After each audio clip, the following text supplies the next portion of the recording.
22వ అధ్యాయం 15వ వచనం. ప్రకటన గ్రంథం 22వ అధ్యాయం 15వ వచనం. కుక్కలను, మాంత్రికులను, వ్యభిచారులను, నరహంతకులను, విగ్రహారాధికులను, అబద్ధమును ప్రేమించి జరిగించు ప్రతి వాడును వెలుపటనుందురు. ఏమంటే నాకు అర్థం కాదు, కుక్కలేందండి? ఎప్పుడన్నా ఆ మాట ఆలోచించారా? కుక్కలంటే జంతువులు, అసలు జంతువులకు ఆత్మే ఉండదు. మరి కుక్కలను, మాంత్రికులను, వ్యభిచారులను అని అన్నాడేంటి? ఏంటా కుక్కలో? ఏంటా కుక్కలో? మనల్ని చీల్చి చెండాడటానికి దుష్టుడు మన మీదకి వదిలేటువంటి కుక్కలై. అర్థమైందా? దుష్ట శక్తులు ఆ కుక్కలు. కుక్కకు చూడు, వాసన చూపించి వదిలితే వెళ్ళి వాడిని పట్టుకుంటుంది. బాయ్, వింటున్నారా జాగ్రత్తగా? మాంత్రికుడు మంత్రప్రయోగం చేసేవాడు ఒక వ్యక్తి యొక్క వస్తువులు ఏవో ఒకటి తీసుకుంటాడు. ఒకసారి ఒక మాంత్రికుడు డైరెక్ట్గా నా దగ్గరకు వచ్చి నా లుంగి అడిగాడు. వాడు ఎందుకనుకున్నావు? నేను ధరించే లుంగి వాడికి ఇస్తే అది తీసుకెళ్ళి ఒక కుక్కకు వాసన చూపిస్తాడు. అర్థమైందా? ఒక కుక్కకి, ఏ కుక్క? అది కుక్క ఒక దురాత్మ శక్తి, దానికి వాసన చూపిస్తాడు, చూపించి వదులుతాడు అన్నమాట.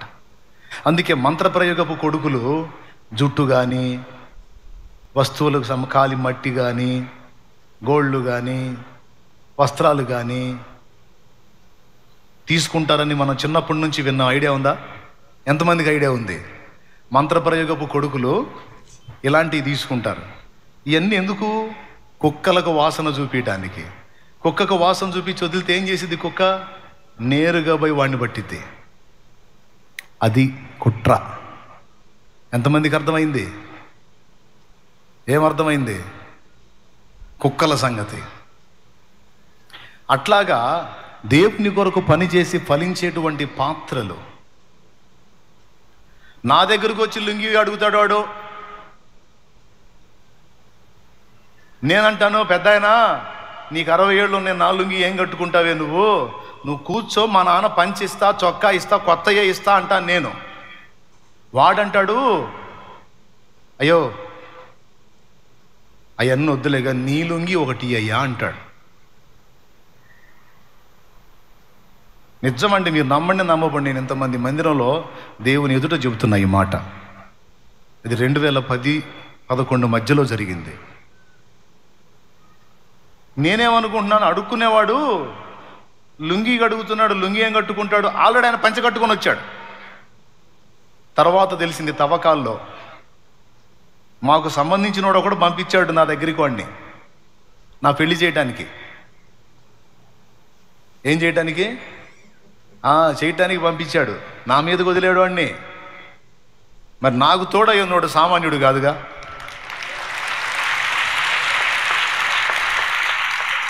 దెయ్యాన్ని నమ్మి, దెయ్యానికి మొక్కి, దెయ్యానికి ఆరాధన చేసుకునే వాడికి అంతుంటే, ఆడు దెయ్యాలనుకునే దుష్టశక్తుల మొత్తాన్ని, దురాత్మలని, సైతానుని, ఏది దెయ్యాల మొత్తానికి రాజైన సైతానుని సృష్టించిన వాడు నా దేవుడు.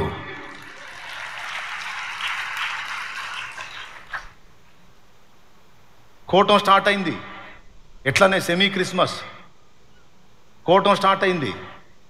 మేము పాటలు పాడుతున్నాం, వాడు ఎదురుగా వచ్చి మంత్రోచ్చారణ చేస్తూ చేతులు తిట్లా అంటున్నాడు అండి. వాడు చూడు అసలు నా మీదికి. వాడు ఇలా అనే కొంది పాట రేజ్ పెరిగిపోతుంది. పాట కూడా ఏం పాట ఎత్తుకున్నావు అనుకున్నావు?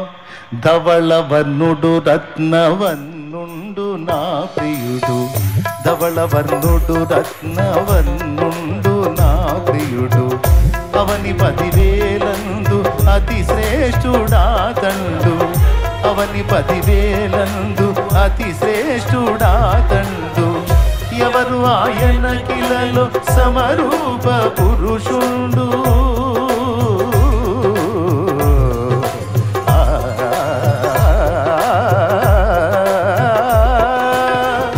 ఎవరు ఆయన కిలలో సమరూప పురుషుండు, అవలీలగానతని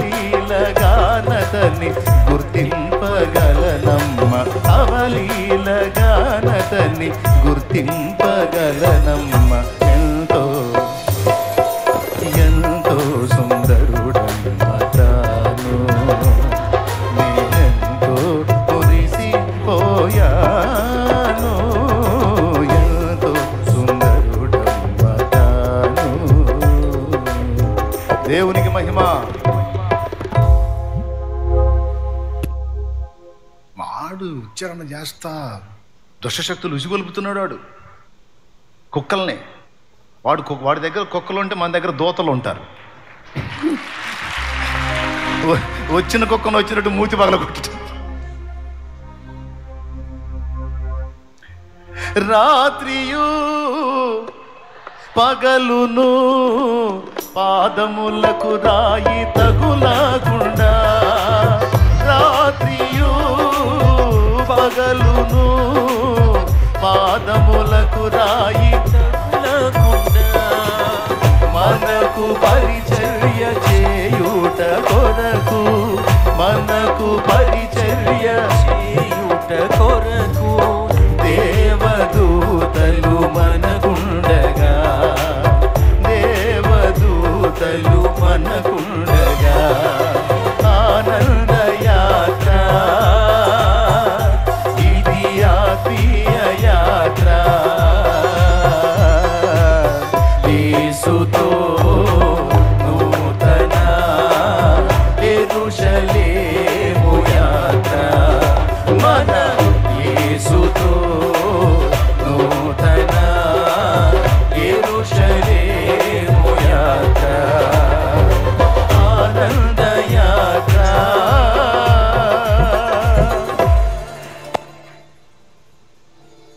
మీరు నమ్మండి నమ్మకపోండి, ఇట్లాంటి కొంతమందికి నమ్మబుద్ధి కాదు. నమ్మకపోతే ఆడవండి, నేను చేసేది ఏముంది కానీ చెప్పేది పచ్చి నిజాలు.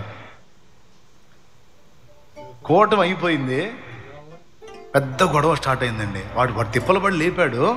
ఆ కుక్కలు ఏం చేసినాయి తెలుసా? అక్కడ ఉండి అన్యుల్లో జొరబడ్డాయి. జోక్ కాదు నేను చెప్పేది, అనుభవం. అక్కడున్న అన్య జనుల్లోకి జొరబడి ఒక ఆటో దగ్గర తగాద పెట్టుకున్నారు.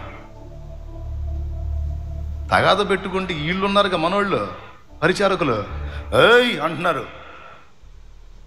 అని చెప్పి వీళ్ళు కూడా యుద్ధానికి దిగుతున్నారు. వాళ్ళు యుద్ధానికి, వీళ్ళు యుద్ధానికి. నా దగ్గరికి వచ్చింది వార్త, వాళ్ళొక బ్యాచ్ అయ్యారు, వీళ్ళొక బ్యాచ్ అయ్యారు, కొట్టుకోవడానికి సిద్ధమయ్యారని. నేను అప్పుడే వాడి గురించి ఆలోచిస్తాను. కొట్టుకోవడానికి సిద్ధమయ్యారన్నప్పుడు వాడు మంత్రోచ్చారణ ఎలా చేస్తారో తెలుసుగా నాకు. అది పెదవులు ఎలా కదులుతాయో నాకు క్లిక్ అయింది. ఫోటో కొట్టారు మనోళ్ళు, వాడున్నంత వరకు పడ్డది, వాడు పడలా ఫోటోలో. అంటే ఫోటో ఫ్లాష్ అయ్యేదానికి అవతల నిలబడ్డాడు వాడు. స్పష్టం, నిజం, అబద్ధం కాదు. తర్వాత వాడు ఏ ఊరు నుంచి వచ్చాడో, వాడిని ఎవడు పంపించాడో మొత్తం డీటెయిల్స్ తీసుకున్నాను. నగ్గన సత్యం. నా పని చేయటానికి వాడు పంపించాడు. దేవుడు కృప చెప్పన, పంపించినోడు పోయాడు, వచ్చినోడు కూడా పోయాడు. ఏ ఫోటో తీరా.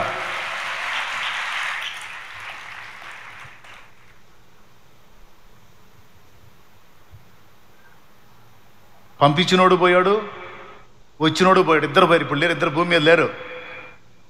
నన్ను దేవుడు ఆయన కృపతో నిలబెట్టుకుని ఉంచాడు.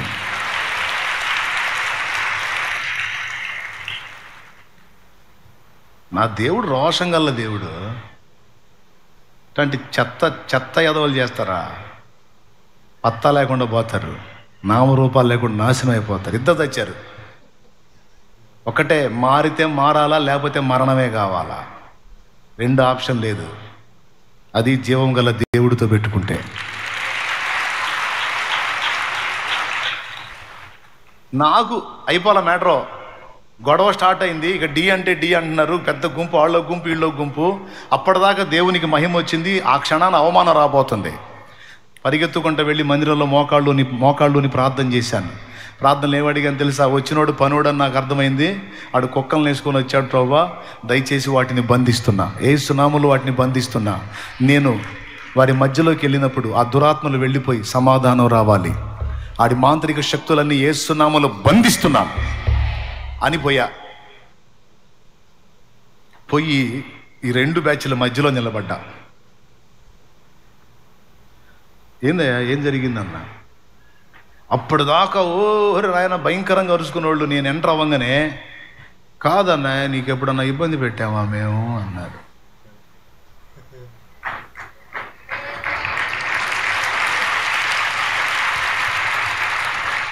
ఏమి లేదు, ఇక నేను నిలబడ్డా.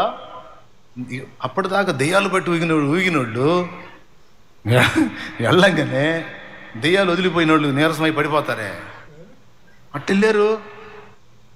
అన్ని జనులు వెళ్ళిపోయారు. దేవుడి కార్యం నాతో పాటు ఆయన సన్నిధి వచ్చి నిలబడింది అక్కడ.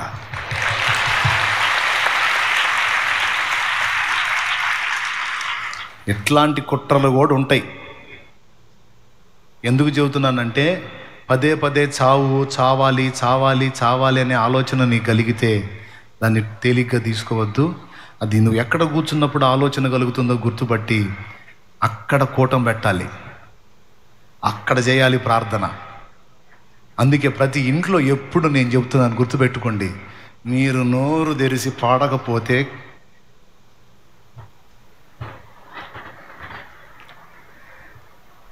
భక్తులు బాండి ఉన్నాయి, నేను బాండి ఉన్నాయిగా అయ్యన్నా పెట్టండి. పొద్దున్న లేచిన దగ్గర నుంచి పాటలు పెట్టండి, స్తుతి వినపడేటట్టు చేయండి. ఇంట్లో అనుకూలమైనటువంటి ప్రశాంతమైనటువంటి ఆనందకరమైన ఆరాధనకరమైన వాతావరణం ఎప్పుడైతే ఇంట్లో ఏర్పాటు చేసుకుంటామో ఈ వ్యతిరేక శక్తులు కనపడవిక.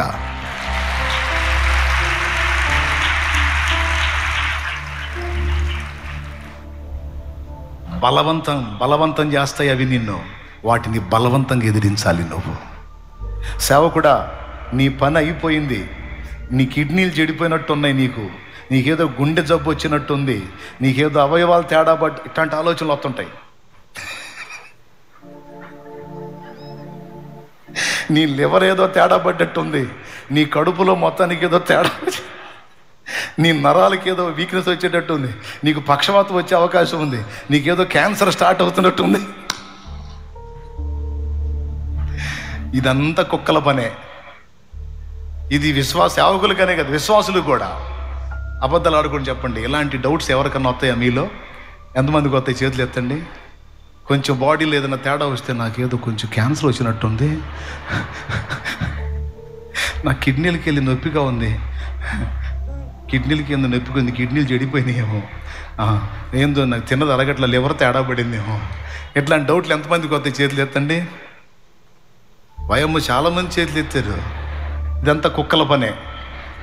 ఇదంతా ఎవరి పని? ఎస్ అన్ని నెగిటివ్ ఆలోచనలు నీకు వచ్చేటట్టు చేసి చేసి చేసి అయ్యే నువ్వు నమ్మేటట్టు చేసి చివరికి అవి నీకు వచ్చేటట్టు చేస్తాయి. ఎంత డేంజర్ అనుకున్నావు? నీవు నమ్మినదే నీకు జరుగుద్దని చెప్పాడు యేసయ్య. అందుకని ఎప్పుడు నీ బాడీ చెడిపోయినట్టు, క్షీణించినట్టు, స్థితి కోల్పోయినట్టు, నీకు మరణం వచ్చినట్టు పదే పదే పదే పదే అవే ఆలోచనలు రప్పించి వాటినే నువ్వు నమ్మేటట్టు చేసి నిజంగా ఇది జరిగేటట్టు చేస్తాయి. అవి పెద్ద కుట్ర. అలాంటివి వచ్చినప్పుడు కూడా బలవంతంగా వదిలించుకొని అక్కడి నుంచి బయటపడాలి. సరిపోయిందా? దేవునికి స్తోత్రం. నేను చెప్పేది జోక్ కాదు. కుక్కల సంగతి మాత్రం మర్చిపోవద్దు. నువ్వు ఎక్కడన్నా కూర్చున్నప్పుడు నీకు అలాంటి దుష్ప్రేరణ కలుగుతుందంటే అక్కడ కుక్కలు ఉన్నట్టే. ఏ ప్రదేశానికైనా వెళ్ళినప్పుడు నీకు అలాంటి ప్రేరణలు కలుగుతున్నాయి అంటే అక్కడ ఏమున్నట్టు? కుక్కలు అంటే దుష్ట శక్తులు. అప్పుడు నువ్వేం చేయాలి? 2, ఒకటి అక్కడి నుంచి పక్కకి వెళ్ళిపోవాలి, లేదా స్తుతి పాట ఎత్తుకోవాలి. అప్పుడు అయిపోతాయి. ఎందుకు తెలుసా? స్తుతించినప్పుడు ఏం జరిగిద్దంటే పరిశుద్ధాత్మ దిగొస్తాడు. నువ్వు ఎక్కడుండి స్తుతిస్తే అక్కడికి పరిశుద్ధాత్మ దిగొస్తాడు. పరిశుద్ధాత్మ ఎప్పుడైతే దిగొచ్చాడో అవి పరారు. ఇంట్లో ఎప్పుడు స్తుతి ఉండేటట్టు, ఇంట్లో ఎప్పుడు ప్రార్థన చేసుకునేటట్టు. మీరు కావాలంటే చూడండి, కుటుంబ ప్రార్థన చేయమని ఎన్ని ప్రసంగాలు చేశాను నేను. కానీ నిజంగా కుటుంబ ప్రార్థనలు జరుగుతున్నాయా? కారణం కుక్కలో. ఒక్కొక్క కొంపలో ఎన్ని కుక్కలు ఉన్నాయో, స్తోత్రం. వాటి దెబ్బకే కుటుంబ ప్రార్థనలు లేవు. అందుకని ఎటుకుడి మీరు ప్రార్థన చేయకపోయినా నా బోటోడు చేసి రికార్డ్ చేసినవి ఉంటాయిగా. పొద్దున్నే నిద్ర లేవగానే ఎవరో ఒకళ్ళు లేచిపోయి ముందు ఇంటి మొత్తం అక్కడో స్పీకర్ పెట్టుకోండి. 4 గదులకు 4 స్పీకర్లు 4 గదుల్లో పెట్టండి. పొద్దున్నే నిద్ర ఎవరు లెగితే వాళ్ళు నీకు దండం పెడతా, అది ఆన్ చేసుకోండి. సైన్యములకు అధిపతి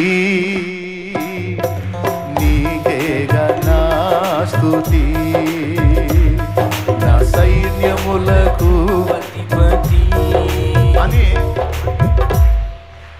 అని నేను పాడుతుంటా. మీకు షాకిర్ లేదుగా, ఆ బాధలన్నీ నేను పడ్డాగా. ఆన్ చేయండి, చేసి చూడండి. కావాలంటే అలాంటి నెగిటివ్ ఫోర్స్ ఉంటుందేమో చూడండి. బలవంతంగా కుక్కల్ని తరిమి కొట్టాలి, గుర్తుపెట్టుకోండి, లేకపోతే దెబ్బతింటారు. ఇంకా పాటలు పెట్టుకుంటే కుటుంబ ప్రార్థన చేసుకోవాలన్న ఆలోచన కూడా వచ్చింది. పొద్దున కానీ సాయంత్రం కానీ ఎప్పుడు ఇంట్లో స్తుతి ఉండేటట్టు చూడండి. ఫీల్ మారిపోకపోతే అప్పుడు అడగండి. అలజడులు పోతాయి, భయాలు పోతాయి, ఆందోళనలు పోతాయి. అసలు ముందు ఇంట్లో కుక్కలు